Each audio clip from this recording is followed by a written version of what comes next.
Hello, business and accounting students. I want to discuss a very important and practical use of AI, ChatGPT, for example, and see how we can utilize the great power that these AI tools, gives us.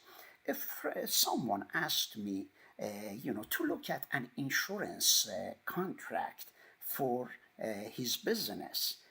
That means that he has a tree cutting business and he contacted an insurance company, and the insurance company said yes, they have a coverage, it covers up to $1 million, and they sent him the contract. The contract is 20 pages, and he asked me whether first the company is a legal is a solid company, it's not a scam.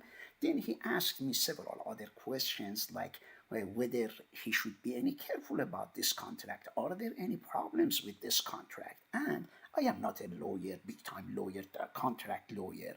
Therefore, what I did, I came to ChatGPT, I clicked here and means add, then I attached the insurance contract, which is right in here. And I asked ChatGPT, can you tell me if there is a problem with this insurance? Does the company seem a scam or not? ChatGPT came back and said, okay, this is a document, 20 pages. It went through all the, all the pages and came with this idea, with these issues. First of all, say that it's not a it's not a scam. It seems it's a company in California. Of course, someone can go and create some, fake documents, show that it is a company and put some telephone numbers in it. Of course, you have to call. And then it came and said, it doesn't look, the contract doesn't look fake, but there are issues from this insurance company that is pay. First of all, it says that be careful about the issue of it's a surplus line non-admitted policy in West Virginia. Therefore, there might be some restrictions about the state of West Virginia.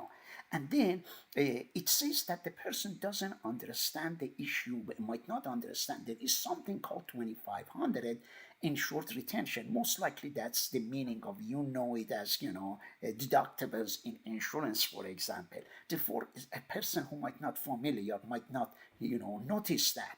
And also, it says that this common, contract is very broad. What it says, it doesn't come and clearly explain things.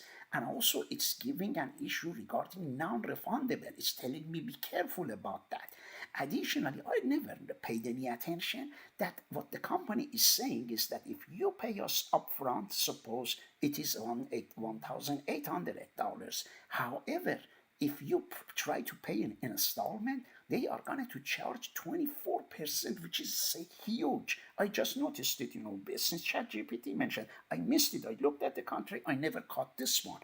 Also, I didn't know about this one, which says that the contract is saying that, it has $267 of terrorism charges. I didn't know. I'm going to call the person, who asked me for the insurance. It says unless rejected. He has to, of course, if I was, and it's a smart idea to call the company and say, I would like to reject this terrorism. That means that his insurance will suddenly drop from by maybe 267.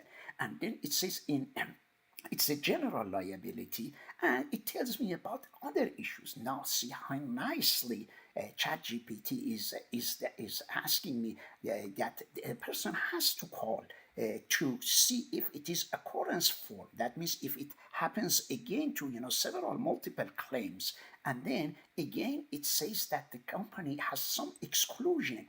We have to know what exclusion are. It is asking us to call the insurance company and ask this. Is defense inside or outside the limits? Defense means that if the lawyers have to come and defend, am I going to pay for it, or they are going to? And why is it placed non-admitted? There are issues that it is. How about work compensation? How about commercial auto? It says it covers the insurance for those who, if the person who cuts the tree suddenly falls, the insurance does not cover. It covers only for, the properties, damages or other issues. Therefore, I want you to know that for this assignment, for this discussion, I ask you to find a document, anything, doesn't mean legal document, it can be anything.